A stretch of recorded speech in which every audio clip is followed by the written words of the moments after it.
Thank you.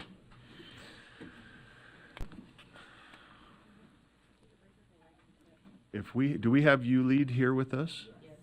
Thank you, guys. Appreciate it. Let's do this.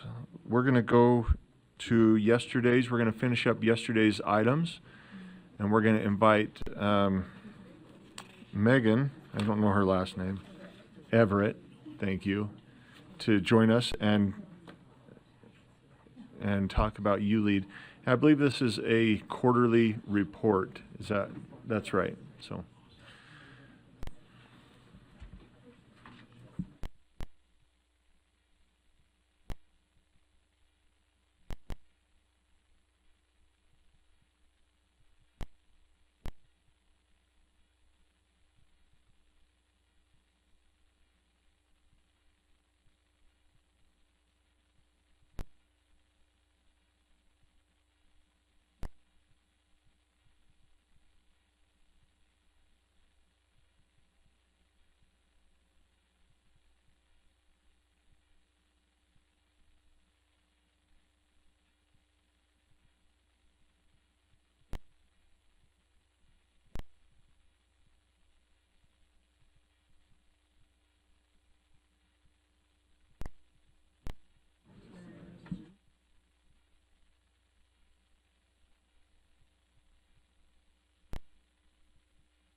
It's fine. Thank you. Megan Everett from ULEAD. Thank you. Whenever you're ready, go ahead and get started. Okay, great. We will re-engage, I promise. Like a teacher, just start talking, right? Hi, Megan Everett, Director for ULEAD. Appreciate the time. This will be really quick. So just as a quickest reminder for those that are new, ULEAD is Utah Leading Through Effective, Actionable, and Dynamic Education. And we look for positive outliers. We work with higher education research partners to research how they got to be the outliers, put those in reports so people can scale and adapt and adopt those practices, and then share and connect people with them. So I'm going to share details of 2 reports that have come out since the last time we chatted. The first one is the Principal Job Satisfaction Report. And this comes to us from a researcher at Utah Valley University. It started with a little bit larger project with over 180 principals that participated in a survey. So I know some of you saw that work. Yes, ma'am. I just thought we'd pause so that somebody was listening. Oh, thanks.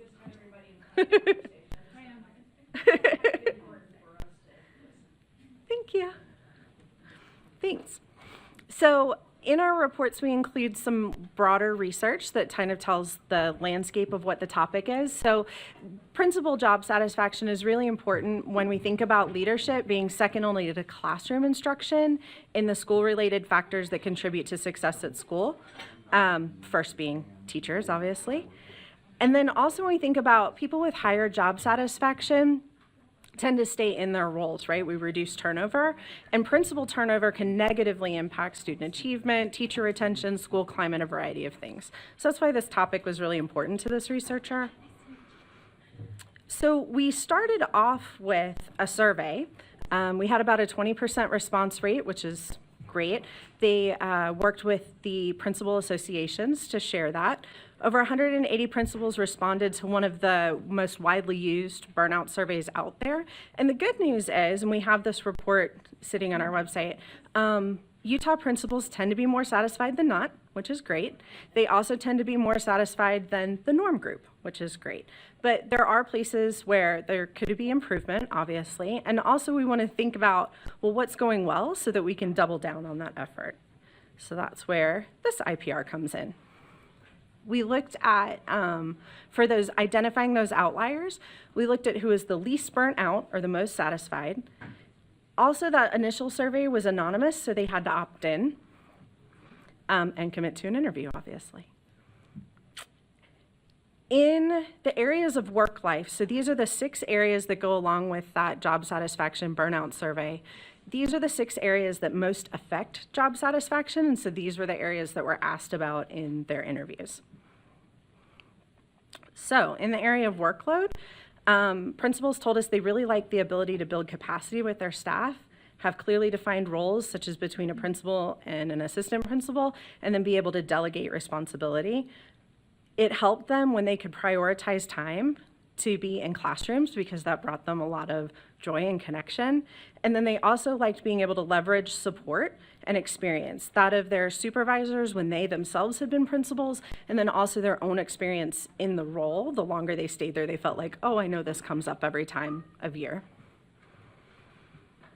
In the area of control, and this really kind of gets to the point of like autonomy, they felt like having really good connection and supervisor conversations was important for that. That supervisor kind of enabled them to feel like they had the autonomy to delegate some responsibilities, and they tended to be more satisfied when they had a very clear understanding of why they needed to do the thing they were being asked to do, as most of us would, I think. Reward is about how you feel like you're recognized for the work that you do. So there are formal ways in terms of like test scores and when they see their student art or they feel like they're supporting teachers effectively.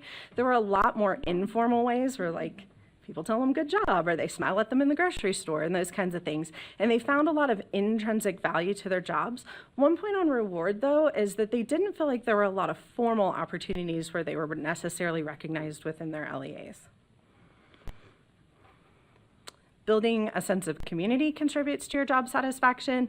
So what was really interesting here is that the principals talked about how they build community in their schools.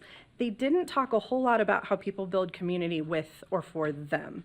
So they talked about being present and available. They're always at the sporting events and things. They talked about the relationship they have with their supervisors and how important that is. And then they talked about building culture and how they were able to interact with their staff. And that all contributed to their job satisfaction. The area of fairness asks, how fair do you think it is in your role? Do you have equal opportunities for advancement and attention and things? They, again, talked about how they are fair to others. So they talked about putting others first so often here. They did talk about how even though all schools receive some of the same levels of the support, they really liked when people were intentional about the needs that they had and were receiving specific supports they felt like they needed for their school or for them as a leader. And then values is how much your value aligns with that of your organizations. And they said that they often saw those values demonstrated in people that were working in their district, and particularly their superintendency, where their actions and their words and their values all matched. And so they really liked that. They feel a strong sense of community connection. They feel valued, values align. Oftentimes they were working in the area where they live as well, so they felt that community support, and they just had this deep belief in the work of schools and education. So across those 6 areas, if you kind of look for themes that pop out, how do you prevent burnout then? What was leading to higher levels of job satisfaction? One was the ability to communicate needs. So when they had trouble with paperwork, when they had trouble with behavior, when they had things that they needed to do, they appreciated those strong relationships. They liked it when people asked them, and it didn't matter if it was a survey, if it was in a collaborative meeting, whatever it was. 2, understanding and reducing the workload, not just paperwork, but workload. They talked about how anytime the system would say, hey, we took these 3 forms and combined them into one, or we reduced the number of meetings, or whatever it was, they liked that. Providing supports and resources, this looks like a lot of things. Oftentimes it was their direct supervisor bringing them an article that supported their need, or a book, or connecting them to a PD that existed. And then focusing on the positive relationships. So this is where, within their schools, they felt a lot of autonomy to do, oftentimes silly things. So it was like games with stickers with their teachers, or giving little prizes, or whatever it was, but they just talked about how much that brought them joy and built the community in their school, and then it made them want to be there even more. Right? So we will have a webinar upcoming on that. We don't have a date for it yet, so there's no video. The other report is about certified teacher librarian practices. And this is a researcher from Utah State University that really wanted to look at the tie between literacy and how librarians support that. There are only 3 districts in Utah that require certified teacher librarians, and Salt Lake happens to be one of them, and so that's why this is centered there. What are those? They are Salt Lake City, Park City, and South Summit. That's not to say there aren't certified teacher librarians in other areas, that's just the 3 that require it. You say, I'm sorry, require it, the district requires it. The district, Do we or have the a LEA, question? yeah. Sorry. Sorry, yes, I had a question. The district requires it in their policies. Correct. The Okay, LEA sorry. requires I that, missed that part. They employ certified teacher librarians Across all grade levels or some grade levels? across all grade levels. Okay. Did you happen to gather any? I'm not judging. No. I just am curious. Did you gather any other statistics on like places that require it for just the secondary schools or just the elementary? Do you remember? I need to read the report again. I'm No, sorry. I'm sorry. That's okay. I don't think that's included off the top of my head. There is some like national information on kind of how many librarians we have per student, how many librarians we have across the state versus some of the other states. Cool. Thanks. So the reason that this was so important to this researcher is that schools that have a certified teacher librarian, in library impact studies, they talk about how that impacts test scores, personal and effective skills, and literacy outcomes positively, obviously. So the way we identified outliers here was we looked at the 85th percentile of at or above benchmark in Acadiance reading for K3 over 2 years, leading to the top 15% of schools with that metric. And then again, they had to employ the certified teacher librarian full-time. And this research used the highly effective schools through libraries framework. So that looks at planning, instruction, leadership, environment, and management, and then asked these librarians about the practices they were doing and saw if they were evidenced in that framework.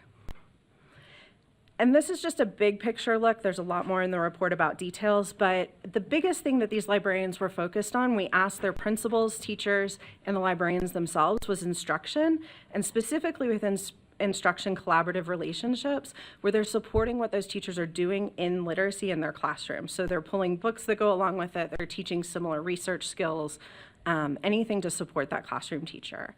The second area was management. So this is the time that they spend in organizing their collections, making sure they're up to date on policies, things like that. And then the third area was leadership. And all the principals and teachers talked about how the librarian is seen as an instructional leader as a part of their school. This quote was, I think particularly speaks to that, about if I had an additional FTE, it's a no-brainer, I take the librarian. This report comes with a 17-minute podcast. So if podcast is your jam, you can listen to the report that way instead of reading the whole thing. These fit into our current focus priorities in the areas of job satisfaction and early literacy. We have ongoing reports across all these areas. Some of the ones that I hope to talk to you about next time are our high school attendance and early literacy classroom practices specifically, and then we have a few more going on. We also have some new ones that are not, don't have a contract yet, but they're coming. And all of our stuff is online. If you want to find the reports specifically, the reports or repositories page get you there. Other information included also. That's you, Dean. Thank you. Yeah. Thank you. I remember hearing ULEAD. I look at Molly, she dives into ULEAD here. How long has this been around? So it was originally created in 2018. I came on board about 2 years ago. Yeah. Withers. Correct. And you've done amazing things. Thank you. So kudos to you and to all the work that you're doing. Appreciative of this information and how helpful it is. Member Lear? And I mean, it's wonderful that you're researching this, but does it go somewhere? Do you make very aggressive efforts to get this to educators, or what happens with all this great information? It does, and I'm sorry. Is that okay? Oh, and I'm sorry. Say through the chair or any of that stuff. So. It does go somewhere, and that's in an area that we're improving in consistently. We utilize our listservs that are available within our agency, and sometimes it's more practical for one than the other, right? Some of these would be better served in the curriculum director's listserv versus principal's listserv. We also make a real effort to get out to all of our, especially state activities. So we'll present at UCTM with our mathematics work, and the principal Palooza with the principal work, and those kinds of things, rural schools. Just a quick follow-up. I hope that's true, and I hope you make really yeoman efforts in that, because it's a lovely job for you. I mean, I would just love to sit and explore all these issues and learn all this stuff, but if it doesn't get into the hands of our educators, we're not using that money very effectively. Thanks. Would it be okay to add one thing to that? So one thing that one group is doing, so with the BYU Public School Partnership and the PDCC and like the work that they did with the first grade literacy teams last year, sixth grade and middle grade math and ELA this year, is they're bringing in their 5 districts and the schools that were highlighted, and they're showcasing, so like all the first grade teams are coming into a session with the first grade teams that were highlighted. They're taking a deep dive in the first part of the day on what those practices were, and the second part of the day practicing for implementation, and then they're watching for return on that implementation throughout the year. So they're like a model of how they're taking these reports and then actually doing something with them. Thank you, Megan. We've got one final comment from Superintendent Dixon. Thank you, Chair Hymas. Member Laird, this is in response to your question, which is a great question. Over the course of ULEAD, which Megan is this year 2 plus. 2 for you, but 5 total, 6 6 maybe, yeah. from the legislation. And in the last couple of years, what I've been listening for is the very question that you asked, Member Laird. How is this getting to the end of the road? How is it being used? And what I'm now hearing is out in the field. I will hear principals, teachers, districts, people say, oh, I got this from a ULEAD report, or I wonder if ULEAD, in fact, Megan knows that sometimes I feel like protective mother hen, because we've been in situations where people say, well, let's just have ULEAD do us, as if they're like 50 people on a ULEAD staff doing research or looking for something. And so that's something I've been waiting for and listening for, and I really commend Megan for the way that she and Jordan and others have not only done outreach, but collaborated in a way that people are aware it's not in a silo with a few universities doing research, but it's really getting into the field and people identify, I'm doing this research for ULEAD so that we can share it with others, or highlighting this school so that we can learn from best practices. So that was the intent, as I understand the intent, and just starting to, it's qualitative data, but I think it's important that when I hear it from teachers and principals and others in the field, that I know it's taking root. So that's kudos to the work that Megan and Jordan and others have done. Thank you. Thank you. Yeah, and thank you for your presentation. Oh, thanks for the time. Okay.